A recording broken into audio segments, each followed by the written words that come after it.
आज हमारे लिए एक बहुत ही अच्छा दिन है कि आज हमारे साथ में हमारी मैक्स हॉस्पिटल की सीनियर सर्वाइकल कैंसर की सर्जन स्मृति जी हैं और हम एलएनएस सिस्टर्स उनका बहुत-बहुत आभार व्यक्त करते हैं कि उन्होंने अपना इतना कीमती समय हमारी एलएनएस सिस्टर्स के लिए दिया। स्मृति जी, आपका बहुत-बहुत आभार और हम चाहते हैं कि आपके द्वारा कुछ महत्वपूर्ण जानकारियाँ सर्वाइकल कैंसर को लेकर हमारी सिस्टर्स को मिले। वेलकम स्मिति जी।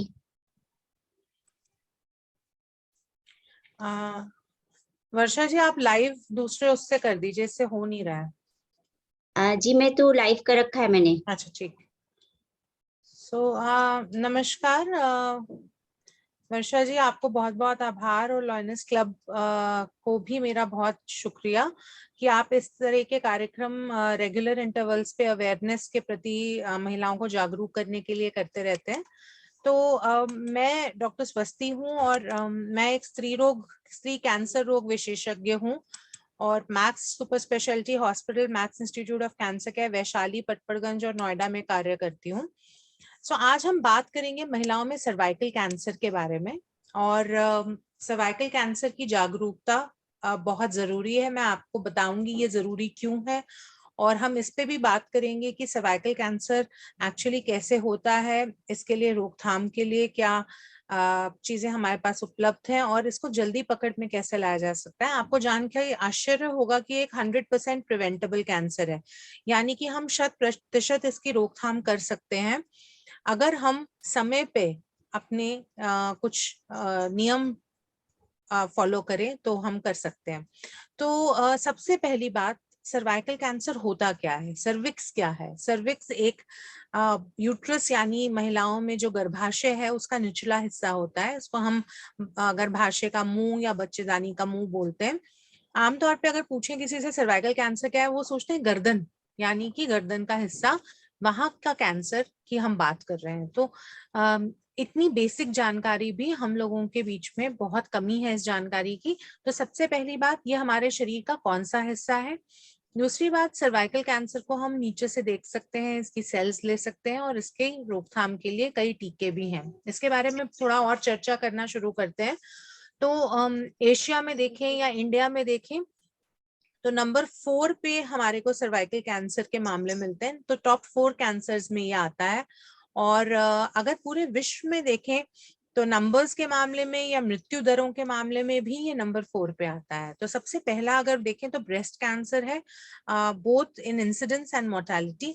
दूसरे नंबर पे है हमारा कोलोरेक्टल यानी आंतों का कैंसर। तीसरे नंबर पे लंग कैंसर। चौथे नंबर पे बच्चेदानी के मुंह का कैंसर या कैंसर ऑफ सर्विक्स। और पांचवें नंबर पे थायराइड कैंसर। सो अगर ये सारे 2018 के डेटा हैं, 2018 की ये डेटा है। और अगर हर साल देखें तो सिर्फ भारत में करीब 1 लाख नए मामले सामने आते हैं। और चौथा मुख्य कारण है महिलाओं में मृत्यु का। और तीसरा मोस्ट कॉमन कैंसर है इंडिया में। सो हर दिन भारत में करीब करीब 185 महिलाओं की मृत्यु सर्वाइकल कैंसर से होती है। हर घंटे 8 महिलाएं इस कैंसर के कारण दम तोड़ती हैं और हर 8 मिनट में एक औरत की मृत्यु सर्वाइकल कैंसर से होती है। तो जो मुख्य बात है वो ये है कि प्रारंभिक चरणों में, अर्ली स्टेजेस में कैंसर के लक्षण होना आवश्यक नहीं है। तो अगर हम कहते हैं कि आप अपने नियमित रूप से जांच कराएं, तो लोग हमें वापस आके महिलाएं कहती हैं हम क्यों कराएं, हमें तो कुछ हुआ ही नहीं है, हमें तो कोई सिम्टम नहीं है, कोई लक्षण नहीं है, हमें क्यों जांच करानी है।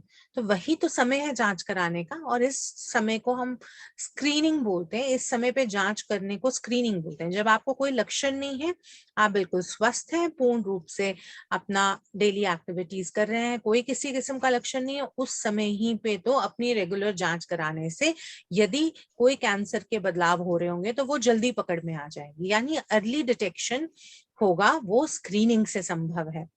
लक्षण आने के पहले कैंसर के लिए जांच करना और शुरुआती मामलों का पकड़ ही हमारा लक्ष्य है। तो हम किसी भी कैंसर के लिए स्क्रीनिंग करके, हमारा मकसद होता है अर्ली डिटेक्शन करना। अगर हम अर्ली डिटेक्शन करें तो more than 90% of cancers are curable, क्योंकि वो पहली स्टेज में ही पकड़ में आ जाते हैं। आप सभी जानते हैं कि कैंसर की 4 स्टेजेस होती है। तो जितना जल्दी हम कैंसर को पकड़ेंगे उतना अच्छा हमारे लिए होगा। अब अगर आप ये देखें अलग अलग कैंसर्स में, बच्चेदानी के मुंह का कैंसर लीजिए, स्तन कैंसर लीजिए, आंतों का कैंसर लीजिए, स्किन कैंसर लीजिए, अगर वो अर्ली डिटेक्ट होते हैं, जल्दी पकड़ में आते हैं, वर्सेस वो लेट डिटेक्ट होते हैं और देर से पकड़ में आते हैं, उनमें जीवित रहने की दर बहुत फर्क है। 90% से लेके ये गिर जाती है 15-20% तक अगर हम लेट कैंसर को डिटेक्ट करते हैं। यानी कैंसर अगर बहुत फैल चुका होगा शरीर में तब उसको पकड़ें तो उसमें जो है उपचार करना मुश्किल और जीवित रहने की क्षमता कम होती चली जाएगी। तो कैंसर और उसके लक्षणों के बारे में जागरूकता की कमी से हमें परेशानी है, क्योंकि अगर जागरूकता नहीं होगी तो लोग आगे नहीं आएंगे, अपने नियमित रूप से जांचें नहीं कराएंगे और कैंसर हमेशा लेट डिटेक्ट होगा। तो ये कुछ एक जनरल निमोनिक है, मतलब सभी कैंसर्स के ऊपर लागू होता है। इसको हम बोलते हैं कि कब आप वार्निंग साइन समझें, कब समझें कि आपको किसी चिकित्सक की परामर्श की आवश्यकता है। तो एक निमोनिक है कॉशन। जैसे आप देखते हैं लाल बत्ती को हमेशा कॉशन लाइट कहा जाता है ना, ट्रैफिक सिग्नल्स में लाल बत्ती को कॉशन लाइट कहते हैं। तो C stands for change in bowel और ब्लैडर हैबिट्स। आंतों या मूत्राशय में आदतों में परिवर्तन होना, ना भरने वाला घाव, असामान्य खून या स्राव का रिसाव, या अगर महिलाओं में है तो योनि से या वजाइना से, स्तन के शरीर के किसी हिस्से में गांठ होना, अपच या निगलने में कठिनाई होना, एक मस्से या तिल में स्पष्ट परिवर्तन होना, लगातार खांसी या आवाज के स्वर का बैठना। और जो कोशिकाएं हमारे बच्चेदानी के रास्ते में या बच्चेदानी के मुंह पे होती हैं, उनमें एक वायरस यानी ह्यूमन पैपिलोमा वायरस जब आ जाता है तो वो वहां घर बना लेता है और वहां पे सेल्स में, कोशिकाओं में बदलाव करने लगता है। आई थिंक सुनीता सिंह जी ने अपना हाथ ऊपर किया है, कुछ कहना चाह रही हैं क्या? नो मैम, वो अच्छा, एक्चुअली मैं अपनी अटेंडेंस बोल रही होंगी। Okay okay. सो कुछ हाई रिस्क फैक्टर्स होते हैं, जैसे इस वायरस का संक्रमण, ह्यूमन पैपिलोमा वायरस या एचपीवी का संक्रमण, यौन संक्रमण कोई और होना यानी गोनोरिया, सिफिलिस, दाद होना या क्लेमिडिया इन्फेक्शन होना, एक से अधिक यौन साथी यानी मल्टीपल सेक्सुअल पार्टनर, जरूरी नहीं है महिला के ही हों, बट अगर महिला के यौन साथी के पहले कई मल्टीपल पार्टनर्स रह चुके हैं तो भी महिला को इस बात से खतरा होता है, क्योंकि एचपीवी का ट्रांसमिशन, इस वायरस का ट्रांसमिशन अधिकतर यौन गतिविधियों से होता है। जल्दी यौन गतिविधि का शुरू होना यानी early start of sexual activity. हमने देखा है आजकल के समाज में बच्चों में कम उम्र में ही यौन गतिविधि शुरू हो जाती है, और पहले भी हमारे समाज में जल्दी शादी होना, बाल विवाह होना और अर्ली एज पे सेक्सुअल एक्टिविटी का शुरू होना हमेशा से चला आ रहा है। और अभी भी कुछ कंट्री के कुछ हिस्सों में अभी भी ये प्रथा चली आ रही है। 3 से अधिक बार गर्भ धारण करना, हमारी इम्यूनिटी का कम होना यानी इम्यून सिस्टम, आपने देखा है कोविड में इम्यूनिटी का रोल है, तो ऐसे हर मर्ज में, हर तकलीफ में इम्यूनिटी का बहुत बड़ा रोल होता है। धूम्रपान या स्मोकिंग, तो अभी भी आप देखेंगे महिलाओं में 2 तरह की स्मोकिंग है, या तो वो खुद धूम्रपान करती हैं या जब दूसरे लोग धूम्रपान करते हैं तो उस धुएं से उनको भी नुकसान पहुंचता है। इसको हम बोलते हैं सेकेंड हैंड स्मोकिंग या पैसिव स्मोकिंग। और लो सोशो इकोनॉमिक स्टेटस, आर्थिक रूप से पिछड़ी हुई जो महिलाएं हैं उनमें हाइजीन इतनी अच्छी नहीं होती और उनमें भी कैंसर सर्विक्स का ज्यादा इन्फेक्शंस होने का और कैंसर सर्विक्स होने का ज्यादा चांस रहता है। तो जैसे मैंने आपको इस वायरस के बारे में बताया, अब आपके देखिए ये कोशिकाएं हैं, वायरस घर बनाता है, अपने आप को बढ़ाता है और धीरे धीरे अगर इम्यूनिटी ठीक हो तो इन्फेक्शन क्लियर हो जाता है। बट एक समय के बाद उम्र जैसे जैसे बढ़ती जाती है ये इन्फेक्शन वहां घर बनाने लगता है और 15 से 18 साल में कैंसर का निर्माण हो जाता है। तो अगर ये नॉर्मल सेल्स कैंसरस सेल्स में बदल जाती हैं तो इनको बदलने में 15 से 18 साल लगते हैं। एक नॉर्मल सिचुएशन में अगर इम्यूनिटी कम है एचआईवी की वजह से या कोई इम्यूनोसप्रेसेंट दवाइयां खा रहे हैं, कोई ट्रांसप्लांट हुआ है, उन सिचुएशंस में कम समय लगता है क्योंकि ऑलरेडी इम्यूनिटी कम है शरीर की, उसमें जल्दी कैंसर बन सकता है। तो वो उन लोगों की चांसेस ज्यादा होते हैं कैंसर बनने के। और कई किस्म के ये वायरस हैं, करीब 100 से भी अधिक प्रकार के वायरसेस हैं, जिसमें से कुछ लो रिस्क हैं और कुछ हाई रिस्क हैं, यानी कुछ सिर्फ मस्से बनाएंगे और कुछ सीधे जाके प्री कैंसर और कैंसर में तब्दील कर देंगे। तो पुरुषों में और महिलाओं दोनों में कैंसर इस वायरस के कारण हो सकते हैं। पूरे विश्व में पुरुषों में पेनाइल कैंसर्स, लैट्रिन के रास्ते के कैंसर्स, मुंह के कैंसर्स और मस्से, और महिलाओं में बाहर के हिस्से के कैंसर्स, जननांगों के अंदर के हिस्से के कैंसर्स, बच्चेदानी के मुंह के, वजाइना के बाहर के और मस्से, ये सारे टाइप के बीमारियां इस वायरस से होती हैं। और यही इसमें जैसे मैंने बताया ये नॉर्मल है, फिर इन्फेक्शन हुआ तो इन्फेक्शन के बदलाव हुए, फिर प्री कैंसर के 3 चरण हुए और फिर फाइनली कैंसर बन गया।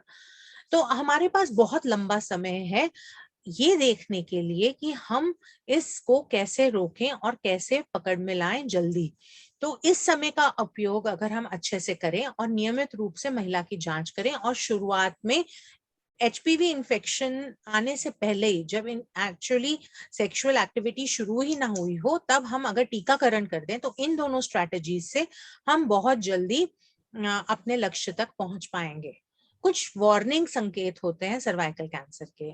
अगर अनयूजुअल वेजाइनल डिस्चार्ज है, जैसे कि वजाना से गंदा पानी आना, समय समय पे ट्रीटमेंट होने के बाद भी पानी गंदा परसिस्ट करना, बदबू आना, अलग अलग रंग का पानी आ सकता है, पीरियड्स हैवी हो सकते हैं, संबंध के बाद ब्लीडिंग हो सकती है, 2 पीरियड्स के बीच में ब्लीडिंग, स्पॉटिंग हो सकती है, महिलाओं में मेनोपॉज होने के बाद ब्लीडिंग या स्पॉटिंग हो सकती है, यूरिनरी इन्फेक्शंस या पेन लोअर अब्डोमेन में, पेड़ों में दर्द, संभोग के समय दर्द होना, थकान महसूस होना, कमर में दर्द, टांगों में दर्द या वजन का लगातार गिरना, ये कुछ वार्निंग संकेत हैं जिससे हम हमारा दिमाग की बत्ती जलनी चाहिए कि क्या ये सर्वाइकल कैंसर तो नहीं। पर अधिकांशतर महिलाओं में शुरुआती लक्षण कैंसर्स में लक्षण हो ये जरूरी नहीं है। तो कुछ सिम्टम्स और हो सकते हैं, जैसे कि पेट में दर्द होना, और ये जो मैंने आपको सारे सिम्टम्स बताए। अगर कैंसर एडवांस्ड है तो कई बार ये बहुत तरह से प्रेजेंट कर सकता है, जैसे फिस्टुला बन सकते हैं, लैट्रिन का रास्ता वजाना या पेशाब का रास्ता और वजाना में कॉमन पैसेज बन जाता है, भूख लगनी बंद हो जाती है, वजन घटना शुरू हो जाता है। तो ये सब एडवांस्ड कैंसर्स के लक्षण हैं। तो हमें करना क्या है? पहली बात, हमें एजुकेशन यानी अवेयरनेस, इस तरह के इनिशिएटिव्स लेने हैं कि महिलाओं में जागरूकता आए और वो डरे बिना, बिना संकोच के, निडर होके आगे बढ़े और कहें हाँ मुझे वैक्सीन लगवाना है, अपनी खुद को भी लगवाना है, अपनी बेटी को भी लगवाना है, और अपने परिवार की सभी लड़कियों को वैक्सीनेट कराना है। जो वैक्सीनेशन की उम्र है वो 9 से 26 साल है। आइडियली सेक्सुअल एक्टिविटी शुरू होने के पहले 9 से 15 साल में दो डोजेस लगती हैं, 0 एंड 6 मंथ्स पे, और 15 साल के ऊपर 3 डोजेस लगती हैं, 0, 2 एंड 6 मंथ्स पे। और एक नए तरह का वैक्सीन अभी 1.5 महीने पहले लॉन्च हुआ है इंडिया में, जिसमें 9 प्रकार के एचपीवी या इन वायरसेस के स्ट्रेन से सुरक्षा मिलती है। तो इससे सबसे ज्यादा सुरक्षा मिलती है, 90% सुरक्षा, बाकी वैक्सीन से 70% सुरक्षा मिलती है।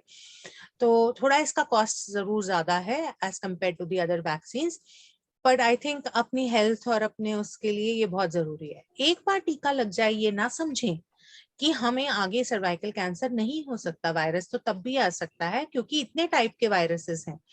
तो स्क्रीनिंग यानी पैप स्मीयर और वायरस का टेस्ट, एचपीवी टेस्ट कराना 5-5 साल पे नियमित रूप से जरूरी है। कब तक करना है? 65 साल की उम्र तक करना है। अगर नॉन कैंसर के कारण बच्चेदानी निकली हुई है तो बंद कर सकते हैं, पर 40 की उम्र के बाद हर महिला को साल में एक बार अपनी स्त्री रोग विशेषज्ञ के पास जाके अपना नीचे से जनाना एग्जामिनेशन कराना चाहिए, और ये इम्पोर्टेंट जरूर है। और 11 से 13 साल की उम्र बेस्ट उम्र होती है टीकाकरण के लिए, क्योंकि इस समय इम्यूनिटी बन रही होती है, इस समय हमारे शरीर की रोगों से लड़ने की क्षमता क्रिएट हो रही होती है, और हमें इस समय पे वैक्सीनेशन देके बेस्ट रिजल्ट्स मिलते हैं। दिल्ली फर्स्ट स्टेट थी, of course school health program, जैसे वर्षा जी ने भी अभी बताया कि कई, मेरठ में भी इन्होंने ये बात ऑब्जर्व की कि कई स्कूल्स में अवेयरनेस देने के बाद उनको टीकाकरण कराया गया, लड़कियों का एचपीवी वैक्सीन दिया गया। तो पैप्समियर कब करना चाहिए? पीरियड्स खत्म होने के 2-3 दिन बाद, आमतौर पे 3 दिन तक इंटरकोर्स ना हुआ हो तब, और ब्लीडिंग के दौरान ना करें। और बहुत पेनलेस प्रोसीजर है, पैप्समियर और एचपीवी टेस्ट का टोटल कॉस्ट करीब 3,500 से 4,000 रुपए होता है। ये एक्सपेंसिव नहीं है, दर्द रहित है, ओपीडी में ही हो जाता है, बेहोशी की जरूरत नहीं होती, तो इससे घबराने की बात नहीं है। अगर इसमें कोई अबनॉर्मैलिटी आती तो आगे हम फिर बोलते हैं कि बायोप्सी करें। बायोप्सी से पता चलता है कि प्री कैंसर है या सिर्फ इन्फेक्शन है। तो इस तरह से हम ब्रशेस लेके और सेल्स ले लेते हैं और उसको लिक्विड में डाल के हम भेज देते हैं। तो जो सर्वाइकल कैंसर की रोकथाम के लिए रेगुलर पैप्समियर्स करने हैं, सेक्सुअल पार्टनर्स को लिमिट करें, avoid smoking, avoid second hand smoking, condoms का उपयोग होना चाहिए। अब नॉर्मल पैप्समियर्स पे डरे नहीं, घबराएं नहीं, उसके आगे बायोप्सी के लिए जाएं और वैक्सीन को समय पे लगवा लें। तो थैंक यू। और मुझे लगता है कि बेसिक जानकारी मैंने जरूर दी है। आप सबको बहुत सारे क्वेश्चंस होंगे, बहुत सारी आपके दिमाग में क्वेश्चंस आए होंगे, तो आज हम सारे क्वेश्चंस का समाधान करेंगे और डिटेल में इस चीज को डिस्कस करेंगे। जी मैम, मुझे लगता है कि काफी लोगों की क्वेरीज हैं, तो एक निधि जी का भी क्वेश्चन आया है। तो मैम प्लीज। और निधि जी ने पूछा है कि अगर कैंसर मार्कर टेस्ट नेगेटिव है तो पैप्समियर करना है। आई डोंट नो कौन से मार्कर्स की बात कर रही हैं। पैप्समियर देखिए, हमें ना बच्चेदानी के मुंह की सेल्स की बात हो रही है यहाँ पे। तो कैंसर मार्कर्स, जहां तक मुझे समझ आता है, ट्यूमर मार्कर्स की बात कर रही है, जो कि ब्लड टेस्ट होते हैं। वो एक अलग सिचुएशन में किए जाते हैं, जनरली ओवेरियन या ब्रेस्ट कैंसर के लिए। बट जहां तक आप पैप्समियर की बात है, वो मैंने आपको समझाया कि पैप्समियर शरीर के किस हिस्से के कैंसर्स को डिटेक्ट करने के लिए किया जा रहा है, और बेसिकली डायग्नोसिस के लिए नहीं, ये स्क्रीनिंग के लिए है ना। अगर इसको रेगुलर इंटरवल्स पे करें तो फिर कैंसर जल्दी पकड़ में आ जाएगा, या कैंसर बनेगा ही नहीं, प्री कैंसर स्टेज में भी पकड़ में आ जाएगा, जो कि कंप्लीटली ट्रीटेबल है। और कोई क्वेश्चन इसमें? तो अभी चैट बॉक्स में डालते जाएं प्लीज अपने क्वेश्चंस।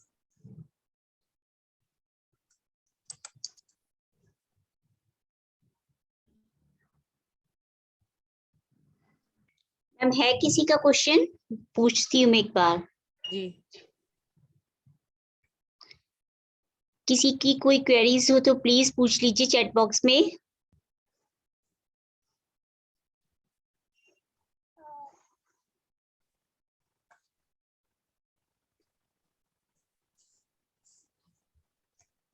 मैम मुझे लगता नहीं है कि किसी की कोई क्वेरीज है।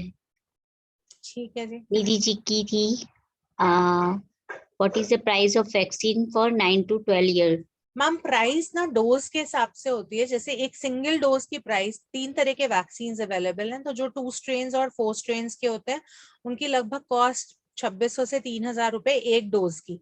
तो अगर आपको 15 साल से पहले लगाना है तो सिर्फ 2 डोजेस की जगह जरूरत होती है, और अगर आपको 15 के बाद लगवा रहे हैं तो 3 डोजेस की जरूरत होती है। पर जो नॉनावेलेंट वैक्सीन होता है, जिसमें 9 स्ट्रेन्स प्रोटेक्ट करते हैं और जिसका बेस्ट प्रोटेक्शन है, उसमें एक डोज की कॉस्ट 10,000 के करीब होते हैं, 10 साढ़े 10,000 के बीच में। तो अगर 10 साढ़े 10,000 है तो मतलब 2 डोज लगेंगी तो 20-21,000 बैठेगा। अगर 3 डोज लगेंगी तो अराउंड 30,000। वो थोड़ा एक्सपेंसिव है। अच्छा, एक और क्वेश्चन है पूनम जी का, वैक्सीन हर जगह लग सकती है क्या? जी बिल्कुल, हर जगह लग सकती है। अगर आप 18 साल से कम उम्र पे लगा रहे हैं तो आप प्लीज अपने बिटिया के पीडियाट्रिशियन से मिलें। जो रेगुलर पीडियाट्रिशियन है वो आपको प्रिस्क्राइब कर देंगे। उसके ऊपर आप किसी भी गायनेकोलॉजिस्ट से मिलके वैक्सीन प्रिस्क्राइब करा सकते हैं। 55 की एज के बाद वैक्सीन नहीं है। 9 से 26 साल बेस्ट टाइम है। देखिए, अगर सेक्सुअल ट्रांसमिशन है किसी वायरस का, तो 55 की एज पे जाके वैक्सीन लगाने का कोई बेनिफिट नहीं है। इससे बेटर है आप अपनी नियमित रूप से पैप्समेयर कराएं।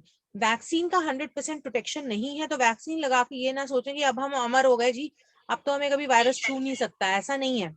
तो वैक्सीन जिन्होंने लगवा भी लिया है, लड़कियों को भी हम यही एडवाइस करते हैं कि अगर वैक्सीन लगवा लिया है तो प्लीज आगे जाके अपनी पैप्समेयर टेस्टिंग स्टार्ट करिए। शादी के 2 साल बाद से हर 5 साल पे पैप्समेयर एचपीवी टेस्ट होना ही होना चाहिए हर महिला का। 27 की है, लग जाएगी पूनम जी। पर अगर सेक्सुअल एक्टिविटी स्टार्ट हो चुकी है तो उसका प्रोटेक्शन 70 या 90% नहीं होगा, कम हो जाएगा काफी। तो ideally before the initiation of sexual activity. क्या हर उम्र में लगाया जा सकता है? हर उम्र में नहीं लगाया जा सकता, मैंने अभी जवाब दिया इस बात का। शादी नहीं हुई है, 27 है, लगवा लीजिए और आगे शादी के 2 साल बाद से पैप्समेयर एचपीवी टेस्ट कराइए। और कोई क्वेश्चन? मुझे लगता है मैम क्लियर हो गया है सबका, जी है ना। जी और मैम वैसे मेरे हिसाब से तो बहुत अच्छी वेबिनार रही है और हम इसको फेसबुक लाइव भी कर पाए हैं, बट वो मेरी दूसरी आईडी से हुई है, डीसीपी वर्षा गुप्ता की आईडी वो से हुई दैट्स है फाइन, कोई बात नहीं, है एटलीस्ट ना। लोगों को उसका हाँ उपयोग और हाँ मदद मिलेगी इस जानकारी से। जी मैम जी। और ma'am thank you so much, आपने इतना अपना टाइम निकाल के हम लोगों के साथ में इतनी इम्पोर्टेंट जानकारी शेयर की है। जी और मैम मैं तो चाहूंगी कि भविष्य में भी मैं आपके साथ जुड़ी रहूं और इस तरह की वेबिनार्स हम लोग आपस में मिलके करते रहें, श्योर, ताकि हम सोसाइटी के लिए एक मैसेज कन्वे कर दे कि जागरूकता जरूरी है। जी बिल्कुल। थैंक यू ठीक है वर्षा जी, थैंक यू लॉयनेस क्लब। और आगे भी जरूर हम इम्पोर्टेंट मुद्दों पे जुड़ेंगे। आई थिंक अगर महिलाओं का स्वास्थ्य अच्छा है तो उनके पूरे परिवार और हमारे पूरे देश का स्वास्थ्य जरूर अच्छा रहेगा। जी मैम जी। धन्यवाद। Thank you so much ma'am, thank you.